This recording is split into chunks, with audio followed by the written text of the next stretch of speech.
Friends, मैं हूँ आपकी अपनी समीरा अजीज सऊदी मीडिया से और मैं चेयरपर्सन हूँ समीरा अजीज ग्रुप ऑफ कंपनीज की। सीमा हैदर सचिन कंट्रोवर्सी ज़बान ज़दे आम है। बहुत सारे लोग मेरे सोशल मीडिया पर ये कमेंट्स कर रहे थे कि वो जानना चाहते हैं कि इस बारे में मैं क्या ओपिनियन रखती हूँ। सबसे पहले तो मैं आपको ये बताऊं कि ये मेरी ऑब्जर्वेशन है कि जो गाँव देहात की लड़कियां होती हैं वो जब सोशल मीडिया का इस्तेमाल कर रही हैं तो वो अजीब से वाकयात को जन्म दे रही हैं, कुछ अजीब कार फरमाइयाँ वो करती हैं। शायद इसकी वजह ये है कि वो एक नया जहाँ देख रही होती हैं, जिन चीज़ों तक उनकी आम जिंदगी में जो है एक्सेस नहीं होता है। जब वो सोशल मीडिया में वो देखती हैं तो वो उसकी तवज्जो में आगे बढ़ने के लिए लग जाती हैं, लेकिन इल्म शऊर की कमी की वजह से वो जो काम करती हैं वो शायद माशरे में महज़ब नहीं कहलाते। ये अखलाकियात और क़ानूनी ज़ाब्तों से हट कर कुछ ऐसे काम कर जाती हैं कि लोग गश्ते बदनदार रह जाते हैं, हैरत ज़दा रह जाते हैं। मैं ये हरगिज़ नहीं कह रही कि सारी लड़कियां ऐसी होती हैं, लेकिन ऐसे वाकयात मेरी ऑब्जर्वेशन में हद से ज्यादा आए हैं। इसी किस्म की एक कारस्तानी एक अमल जो है वो सीमा ने किया, जो कि हैदर की वाइफ थी। हैदर वो फर्द हैं जो हमारे सऊदी अरेबिया में ही कहीं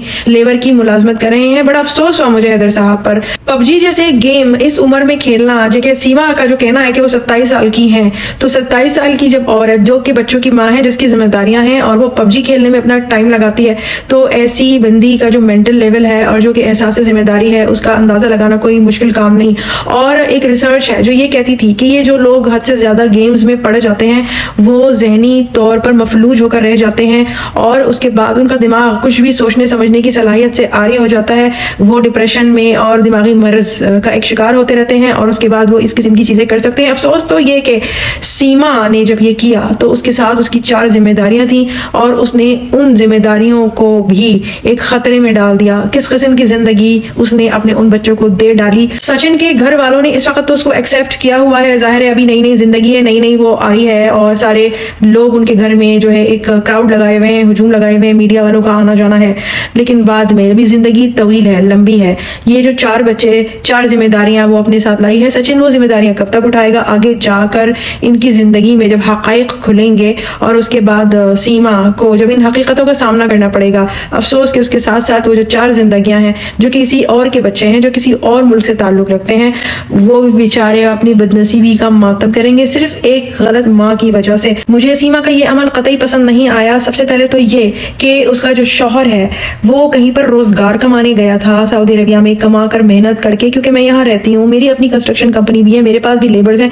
मुझे पता है कि ये लोग हलाल रिस्क के लिए मेहनत मजदूरी करते हैं, अपने घर में पैसा बेचते हैं, उस पैसे को ईमानदारी से संभाल कर रखना, खर्च करना और बच्चों की परवरिश में, घर की बेहतरी में लगाना इस औरत का फर्ज था। मगर ये पबजी खेल रही थी, दिमागी मरीज बन रही थी। ये वो शौहर था उसका जो मेहनत मजदूरी करके उसने एक घर बना कर दिया सीमा के नाम पर, और ये बजाय ये कि शुक्रगुजार होने के इसने वो घर बेच डाला और उसके बच्चों को भी साथ ले गई। मतलब कि उसकी तमाम जमा पूंजी, उसके बच्चे, सब कुछ ये औरत खत्म कर गई, लूट गई। बड़ा जुल्म किया है इस औरत ने अपने शौहर पर जिसका नाम हैदर है। सीमा की बहुत सारी टिकटॉक वीडियोस लड़कों के साथ जो इन्होंने बनाई थी वो वायरल हुई है। इनमें बहुत सारी इनकी डांस वीडियोस भी हैं। टिकटॉक अकाउंट और इनकी वीडियोस असली हैं या नहीं ये तो फोरेंसिक टेस्ट के बाद ही मालूम हो सकता है। एजाज नामी एक लड़के के साथ सीमा की कुछ टिकटॉक डांस वीडियोस भी मंजर-ए-आम पर आई हैं। ये भी बताया जा रहा है कि गुलाम हैदर से शादी से पहले भी सीमा की एक जगह शादी हुई भी थी जहाँ से इसके 2 बच्चे और भी थे, और फिर गुलाम हैदर से शादी के बाद ये 4 बच्चे और हुए, जिनको लेकर ये अब इंडिया पहुँच चुकी है सचिन के पास। खबर ये भी है कि सीमा के बैंक अकाउंट में भारी रकम ट्रांसफर की गई है। किसने की है, इन सब के बारे में इन्वेस्टिगेशन जारी है और इस जमाने में इनके पॉलीग्राफ टेस्ट भी किए जाएंगे। एक नजरिया ये भी है कि लव ट्रायंगल बनाने वाले सचिन, सीमा और हैदर तीनों एजेंट हैं।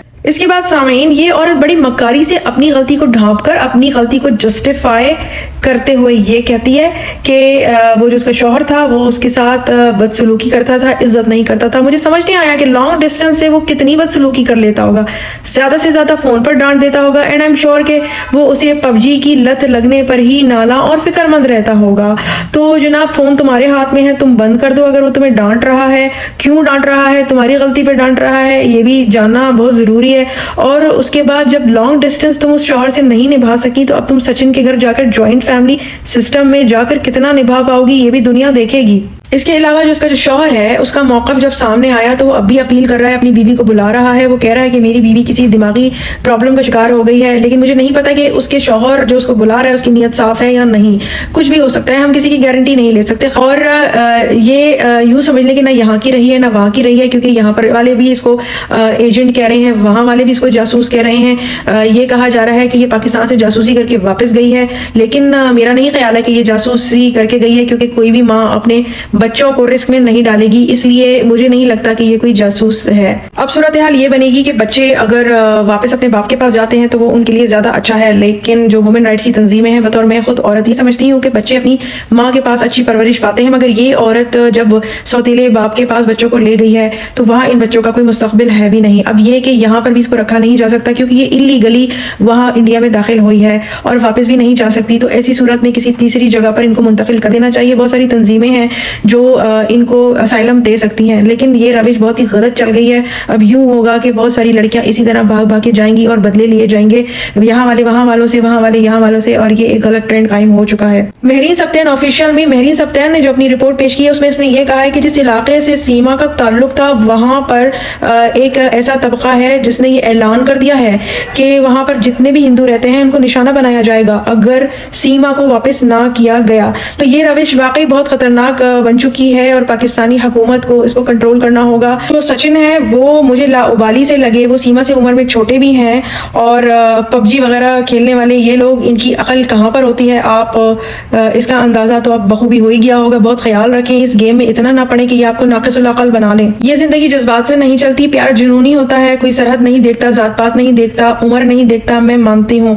लेकिन अगर ऐसे वाक़यात हों जिससे माशरे में इंतशार फैल रहा हो और इतनी बड़ी गड़बड़ मच जाती हो तो वहाँ पे कंट्रोल करना लाजिम है। अब यहाँ पर पाकिस्तान और इंडिया दोनों पर एक जिम्मेदारी बैठती है हुकूमती सतह पर कि वो बहुत ही मसलहत के तहत और बहुत ही समझबूझ के साथ इस मसले को निपटाएं, हल करें। अब वो जो सीमा का जो शौहर है हैदर, वो उससे दस्तबरदार होने को तैयार नहीं है।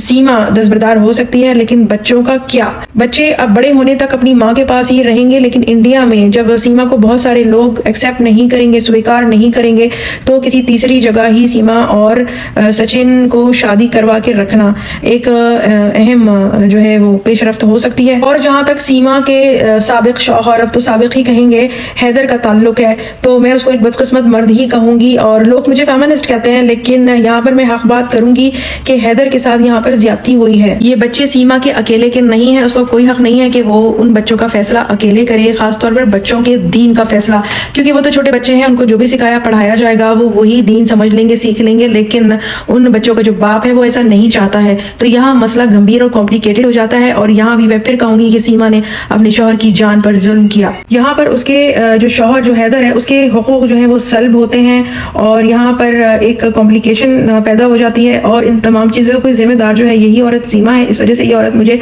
कतई पसंद नहीं आई। अगर ये औरत ज़रा सा अपने आप को संभाल लेती, संभाल कर रखती, जब उसका शौहर दयारे गैर में गया था, मेहनत मजदूरी कर रहा था और ये उससे अपने बच्चों की सही तरीके से, हलाल तरीके से परवरिश करती, तो उसका घराना प्रोग्रेस करता। मगर इसने ये सब कुछ छोड़कर खुद अपना मुस्तकबिल तो दाव पर लगाया, अपने बच्चों का मुस्तकबिल भी दाव पर लगा दिया। जहाँ तक ये कहा जा रहा है कि सीमा जो है वो पहले से ही इंडियन थी, उसकी लैंग्वेज बिल्कुल इंडियनाइज्ड है, तो मैं इस बात से इत्तेफाक नहीं करूंगी, क्योंकि अब वर्ल्ड एक ग्लोबल विलेज बन चुका है, कल्चरल एक्सचेंज का ज़माना है, लोग सोशल मीडिया पर एक दूसरे से मिलते रहते हैं। बॉलीवुड फिल्में पाकिस्तान में बड़ी प्यार से और बड़ी मोहब्बत से देखी जाती हैं, तो ये इस किस्म की जो लैंग्वेज है जो कि हिंदी है उसका उर्दू में एडजस्ट होना, एब्जॉर्ब होना कोई मुश्किल काम नहीं है। बहुत सारे पाकिस्तानी हैं, मैं खुद जो है वो हिंदी के अल्फाज इस्तेमाल कर लेती हूँ। उर्दू तो वैसे ही एक लश्करी ज़बान है, उर्दू तमाम ज़बानों को अपने अंदर समोए हुए है, जबकि उर्दू और हिंदी तो बहनें हैं आपस में। तो अगर वो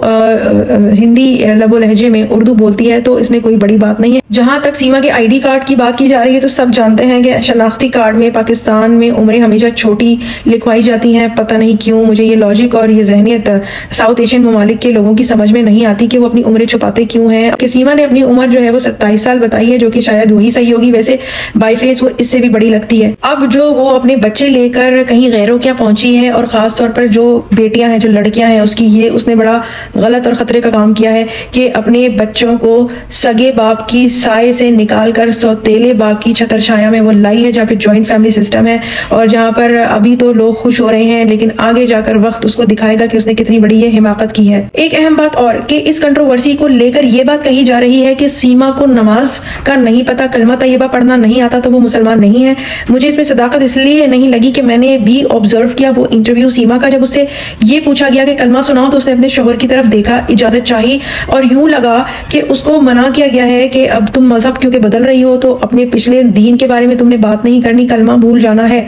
तो वो इसलिए पलटकर अपने शोहर की तरफ देखती है। दोबारा से गौर से वो इंटरव्यू देखिए। इसके अलावा जब उसे नमाज के बारे में पूछा गया तो उसने फर्ज जो बताई वो ठीक बताई, क्योंकि बहुत सारे लोग हैं जो फर्ज नमाज पढ़ते हैं। यहाँ अरब ममालिक में रहने वाले लोग तो इस बात से अच्छे से वाकिफ होंगे। तो वो सही बता रही थी कि किस वक्त की कौन सी नमाज है, और वो सुन्नतों के बारे में नहीं जानती थी मगर वो फर्ज नमाजों के बारे में जानती थी। जब उसे ये कहा गया कि फजर से पहले कौन सी नमाज पढ़ी जाती है तो वो टेक्निकल सवाल का जवाब वो नहीं दे सकी, या वो इंटरव्यू कट गया। फजर से पहले जो है वो तहज्जुद की नमाज पढ़ी जाती है, और सीमा जो कि बताती है कि वो सिर्फ लास्ट टाइम रमजानों में ही उसने नमाज पढ़ी थी, तो उसको इतना ज्यादा दीन वगैरह का नहीं मालूम, जबकि वो खुद बता चुकी है कि वो अपने हिंदू दोस्त के साथ किसी से वो हिंदू रस्म रवाज जो है वो मनाती रही है। हमें अल्लाह से ये दुआ करनी चाहिए कि हमारा खात्मा दीन पर हो, ईमान पे हो, हम मरे तो कलमा गो मरे। इंडिया और पाकिस्तान की अवाम एक दूसरे से मोहब्बत करते हैं और माशरती सतह पर एक दूसरे से इनके दिल जुड़े हुए भी हैं, और असल में बहुत सारे रिश्तेदार भी हैं जो इन दोनों ममालिक में बटे हुए हैं।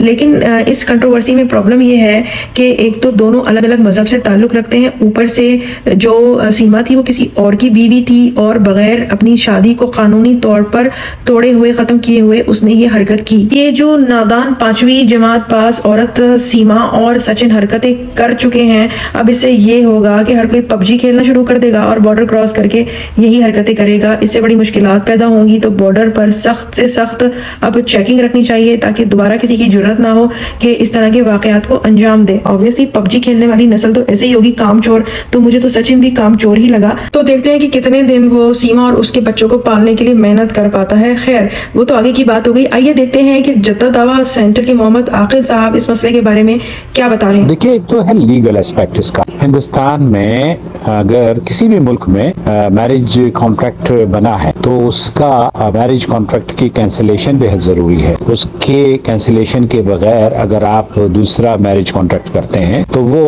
गालिबन इलीगल होता है किसी भी मुल्क में। यहाँ मसला मुसलमान औरत का है, पाकिस्तानी औरत का है, और वो लड़की भागकर गैर मुस्लिम से शादी कर रही है। गोया के वो हिंदू मजहब इख्तियार करने के बाद हिंदू होकर हिंदू लड़के से शादी कर रही है। तो बहरहाल इस्लाम से अगर कोई निकलता है, मजहब अपना छोड़ देता है, दीन अपना छोड़ देता है, तो उसका निकाह भी खुद ब खुद खत्म हो जाता है। उसे किसी कैंसिलेशन की इस्लामिक पॉइंट ऑफ व्यू से जरूरत नहीं है, लीगल पॉइंट ऑफ व्यू से जरूरत है। वो अगर दीन धर्म छोड़ दे अपना और पाकिस्तान में ही रहती और मुसलमान घर में ही रहती, तब भी वो उसका निकाह बातिल हो जाता है। उसका निकाह इस बुनियाद पर बातिल होता है कि उसने अपना दीन छोड़ दिया है। तो निकाह तो उसका, जिस वक्त उसने अपना दीन छोड़ा, इस्लाम को उसने खैरबाद किया कहा, तो उस वक्त ही उसका निकाह भी खत्म हो गया। अब रहा किसी भी शख्स का हिंदू बन जाना, क्रिश्चियन बन जाना, तो ये गुमराही की अलामत है। अल्लाह ताला इस फितने से महफूज फरमाए। कानूनी माहिरीन कहते हैं कि सीमा को इंडिया की सिटीजनशिप मिलना इतना आसान नहीं है। इसकी 3 वजूहात है। एक तो है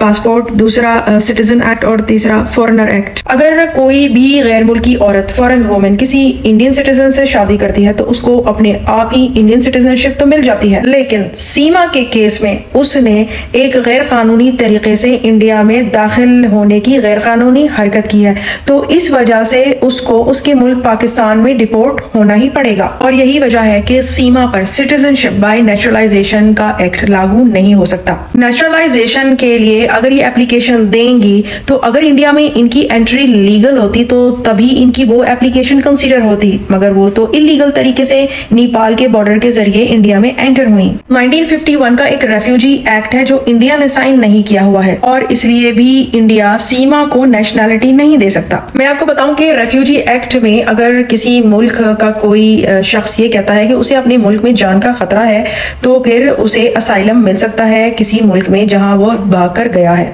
सीमा के मामले में कॉम्प्लिकेशंस ये हैं कि वो पड़ोसी मुल्क पाकिस्तान की नेशनल थी, मुसलमान भी थी, पाकिस्तान एक मुसलमान मुल्क है, तो अगर वो रिलीजियस बेसिस पर भी नेशनैलिटी या असाइलम मांगती हैं तो ऐसा मुमकिन नहीं हो सकता। तो ऐसे में यही राह बचती है कि सीमा को पाकिस्तान वापस भेज दिया जाए। लेकिन सवाल ये है कि क्या पाकिस्तान भी सीमा को अब वापस लेने के लिए तैयार होगा? तो जनाबा सीमा साहिबा ना यहाँ की रही हैं ना वहाँ की रही हैं, ये हशर हुआ है सीमा और सचिन के इस जज्बाती कदम से, और इस जज्बाती कदम से पिस गए हैं कौन?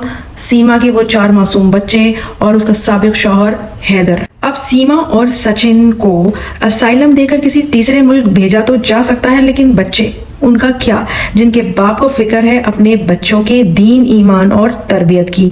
तो ऐसी सूरत में क्या होगा वो हम देखेंगे, और हम ये भी देखेंगे कि सचिन बतौर सौतेला बाप इन बच्चों को कितने साल पालता है। हम भी यही हैं, आप भी यही हैं।